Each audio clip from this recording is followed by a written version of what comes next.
Hello crafters, welcome to my channel if you're new here, welcome back if you're a subscriber. Today's video is part of a collab with 4 crafty friends of mine.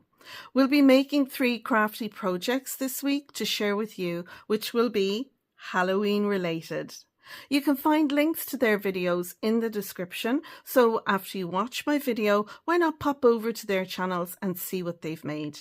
I'd love for you to let them know in their comments that I've sent you over, and if they're new to you, don't forget to subscribe to their channel. It's free, and that way you won't miss any of the fab content that they share.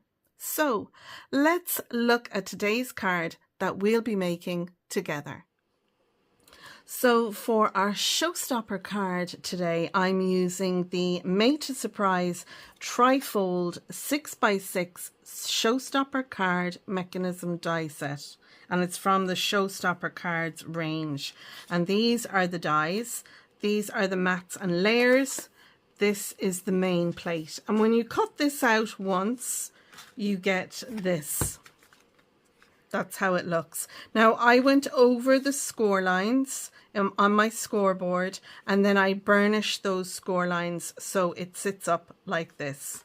I have all the mats and layers. Well, I haven't done mats and layers. I've just used the biggest one for a mat, and I've used pattern paper for on my card. And the pattern paper that I'm using are the Ink Drops Midnight and their Craft Consortium. I leave links down below to the products I've used, the measurements and links to videos and to collab videos as well. It's all in the description, folks. Right, so I've die cut out 2 of these, and I'm going to add them together like so inside my card. Now, my card base has started off as an 8x8 card base. Well, it's actually envelopes and card bases, and they're not 8x8. They're 7 7/8 by 7 7/8, so not strictly 8x8. But this piece measures 7 7/8 by 6.5. So I've cut down my 8x8 card base, and I'm going to pop these on in here. Now, I'll have a nice little border. If I flatten this down and bring it over, I'm going to glue this part here down in here, and I'm going to make sure I have a nice even border going all the way around. And I'm going to do the same on this side. And you're kind of thinking, well, Simone, they don't join up. How does this work? Well, when the card is opened, the 2 of them will sit up like that. So when the card is closed, it'll fold flat, and when it opens, it'll open up like so. So you won't open it the whole way, but you'll be able to open it a lot. And this piece here can pop out as much, you know, as you like, or as little as you like. So to join these 2 pieces together, I have this little piece. Now, it measures 1.5 by 5 3/4, and I'm going to stick that under here and this piece on here. But before I do that, I want to pop a mechanism in here so I can have my spooky house. I want that to pop up and be lifted from this. And in order to do that, I've made this very special little mechanism. And what's going to happen is these 2 tabs here are going to slide underneath. So one will go under like that. This one will go under here, and then they'll all be joined together by the white piece that's underneath. And when the card is open, this is going to pop up like so. And I have made a card with a mechanism like this. I'll link it down below in the description. So for this piece, I'm going to use some of my ephemera. This is Halloween ephemera that I got in a previous make. A previous collection from Made to Surprise, and this is going to sit on top. Regardless of what you put on top, whether it's a die cut circle or oval or whatever, it'll need to sit on top of this piece in the middle. But when it folds down, you need to make sure whatever the edge is doesn't come over the score line here for this tab, because when the card closes up, that's going to fold over. It's actually this piece that's going to fold over. So whatever you put in here needs to sit down just before the score line, or where the two panels meet up. And the same if you flip it over this way, you need to make sure that nothing goes over the score line here, and that will allow you to ensure that your card is going to close flat and go into your envelope. Now, I've kind of got a bit ahead of myself, but I thought it was important to go through this little mechanism with you. So if you want to make this mechanism, you'll need a piece that measures 10.5 by 1.5, and I'm going to hold this open. I'll move that up and I'll hold this open like that so you can get a screenshot. But like I said, I'll have it down in the description. So you need a piece that measures 10.5 by 1.5. You're going to score it at 3/4 of an inch, 2 3/4, 4, 6.5, 7 3/4, and 9 3/4. So if you want to do a mechanism but you want to make it smaller for your piece, then what you need to remember is, if you look at this, if your tab is 3/4 of an inch on this end, it needs to be the same on this end. If this part is 2 inches, then this piece needs to be 2 inches. If this is 1.5, then this needs to be 1.5. And whatever these two add up to together makes what this piece is here, because these two, 1.5 and 1.5, makes your 3.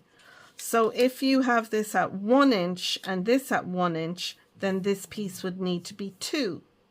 So depending on the size you're making, that's why I've done it this way, to show you, you can have this pop-up mechanism here any size you want. And you just need to make sure that you give yourself enough room so that when your piece is folded over, you've got enough room for your pop-up piece, because your pop-up piece doesn't want to be any wider than this. So if you measure from this score line to that score line when this is folded up, that's as much room as you have. And you can see here that my pop-up piece fits in between those two tabs when the whole thing is folded flat. So I hope that kind of explains this new idea of a mechanism that I have, you know, added in to this card. So what else do we have? Well, I've got 3 pieces of pattern paper. I'm going to move this out of the way here. I'll just move it over here for now. I've got 3 pieces of pattern paper, and these 3 pieces measure 7 5/8 by 6 1/4. And this one is going to go on the front of my card. I'm going to pull that down so you can see it better.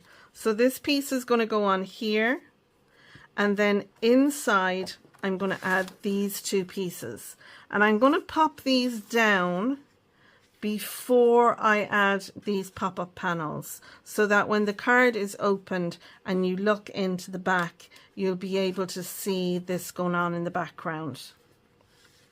So that's those 3 pieces.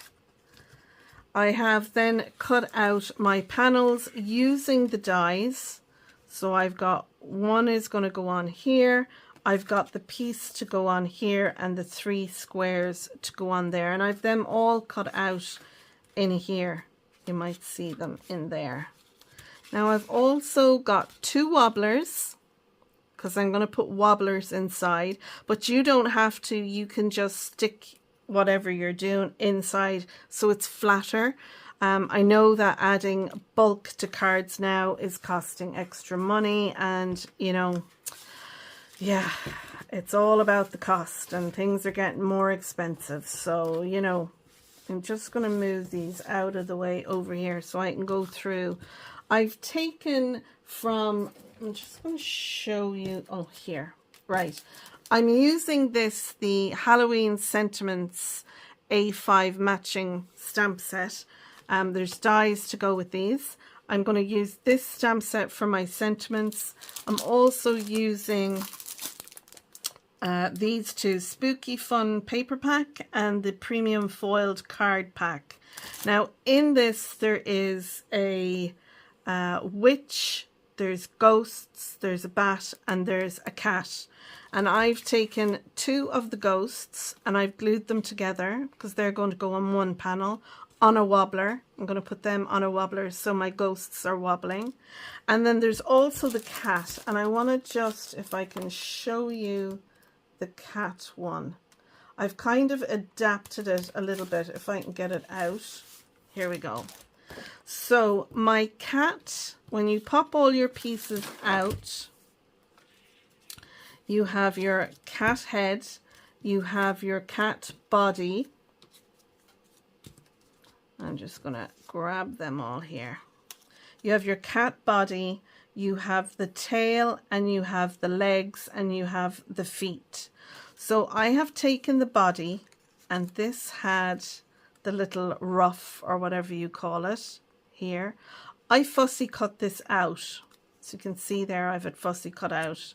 I've taken the 2 little legs and added the feet, because I don't want this being used the way it was meant to be used.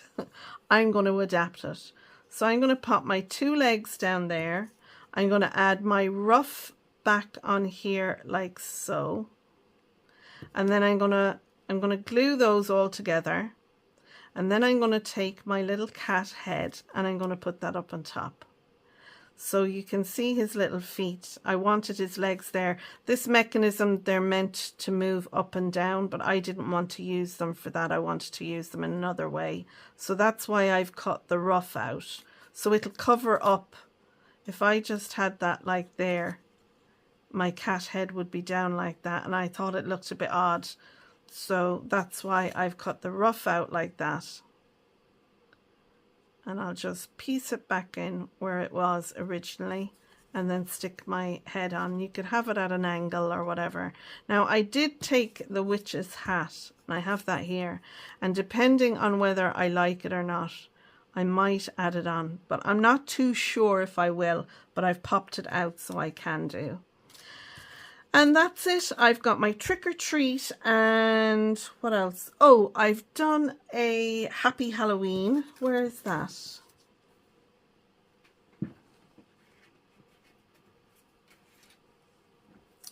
I've got a happy, which I have used the Made to Surprise All the Sentiments. There's 2 different lots, and I have taken out the happy from one. And I've also stamped the Halloween from our stamp set. We have Happy Halloween here. I just stamped the Halloween, and I'm going to have my Happy Halloween, something like that, I think. And I'm going to have that on the card as well. So I think I'll put the trick or treat on the outside, maybe in the middle there. And then I'll have the Happy Halloween on the inside. One or the other. I'll do one or the other. I haven't got that far yet. So, and let me see. The house is from the Spooktacular Ephemera from Made to Surprise. And like I said, these I have in my stash for a while. So you could just print something up on the internet and use that, or stamp something, or whichever, you know, that you have that works for you. But if you have these products, then, you know, why not use them? So I am going to go ahead and assemble the card. I'm going to glue my pattern paper on the front and glue my pattern paper inside. I'm going to add my panels to my pop-out pieces, and once I've got to the point where I want to add my pop-ups inside with my mechanisms and everything, I will come back to you at that point. So I'm going to speed through this part. I think it's pretty self-evident how you do that, and I'll come back to you when I've that done.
Okay, so now what I want to do is add my 2 tabs here and here onto my 2 panels. So I'm going to use a little bit of double-sided tape on my tabs there, just to make sure that they stick well.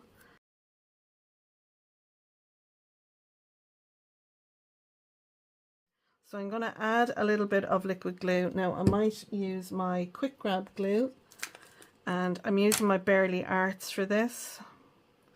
I'm going to add a little bit on here.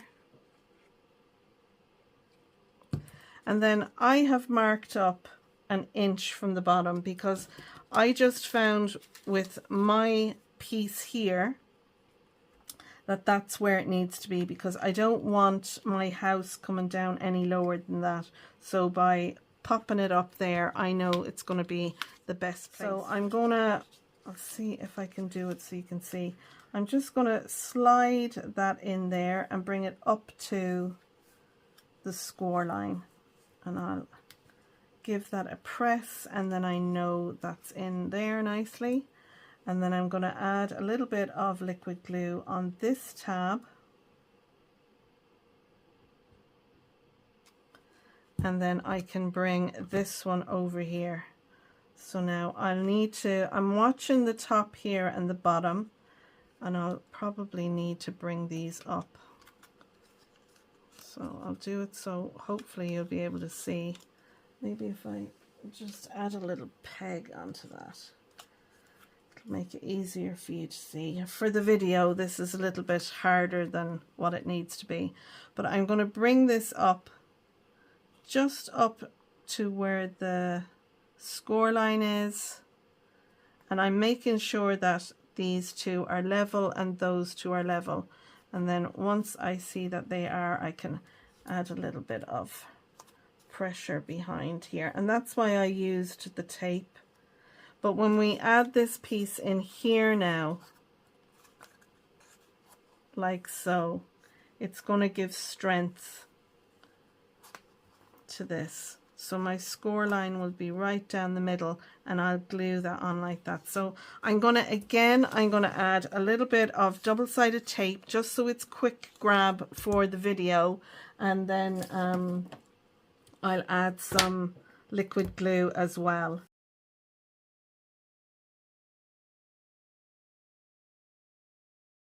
Move things over a little bit. So now you need to be a little bit careful doing this.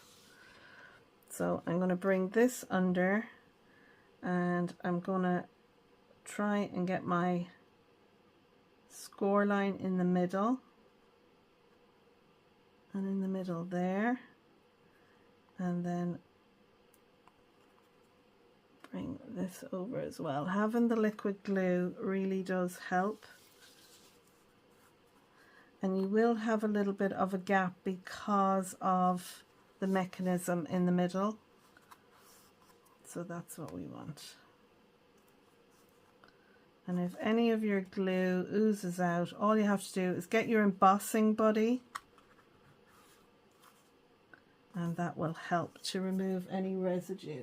Now the Barely Arts glue is great because it doesn't leave any residue, but just because of my double-sided tape that I use there, I don't want there to be any of that either. Okay, so now we have our panel is going to stand up like so. We've got our mechanism in the middle, and that's how that is going to look, and it folds flat, and you'll see there the mechanism goes flat and the whole thing. Now we do have a bit of bulk in there, but that's to be expected. But there's not a whole lot there. Now I'm going to add more bulk because I'm adding some wobblers to it. But that should be fine. Now you don't have to.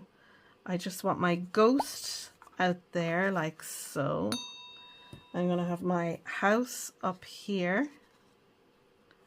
And then I'm going to have my little cat down here. So I think before I go any further, what I'm going to do is I'm going to actually go ahead and put my cat together.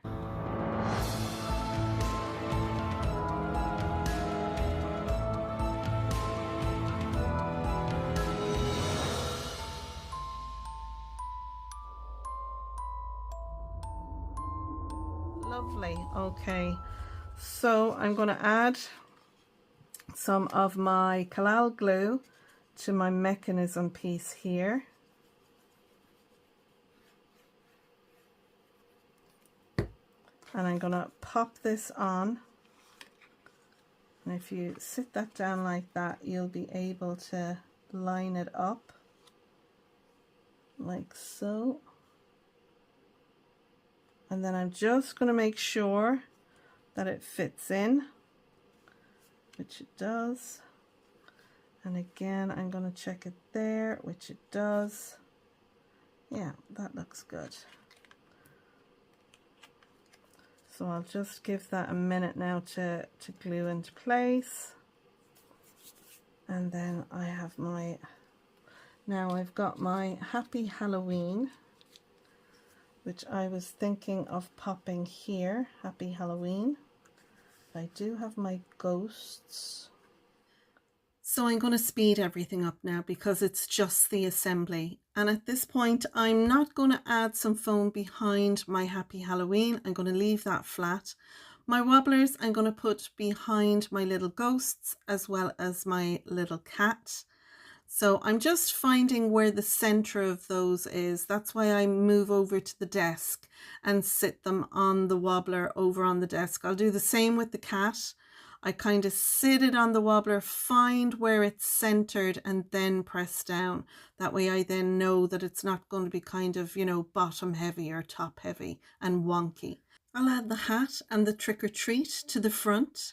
And then I'm going to go back to the inside again. Now I've die cut out some bats and some witches. Again, I've used Made to Surprise products and they'll be listed down in the description below. I put some of the little bats to the left hand side, to the right hand side, in the center, and I'm going to add my little witch in there as well. And once I have them all glued into place, I'm going to take my Spectrum Noir sparkle pen and I'm going to add a little bit of sparkle to all them. It'll help the black images to pop from the background that, you know, they're sitting on, because some of the background is a little bit darker in places than other. And although it looks very sparkly now, once the Spectrum Noir dries, it won't be as sparkly. You could also embellish these with gems and all kinds of things inside, but I'm quite happy with that. I'm going to take my washi strips now and I'm going to add them to the back. You could have stamped a sentiment on the back here, but I'm going to leave it blank and it'll give me plenty of room to write my message to the recipient. But I think these washi strips really do pull in what's going on in the front and the inside of the card. And there we go. There is our Showstopper card for today's collab. It's the hashtag Halloween craft along. I've really enjoyed using up all these products that I have in my stash from Made to Surprise, and I love being able to take one of the Made to Surprise dies and put it together in a different way and bring about a different type of card. So I hope you've enjoyed my video. Subscribe to my channel if you're not subscribed and ding the bell. That way you'll be notified when I post a new video. It's free. And the links to the crafters who are joining me on this collab is down in the description below. So just click on the more button and that will expand and it will give you measurements and everything you need down there. So that's it for now. Until next time, folks, thanks so much for joining me and I'll see you again in the next one. Bye for now.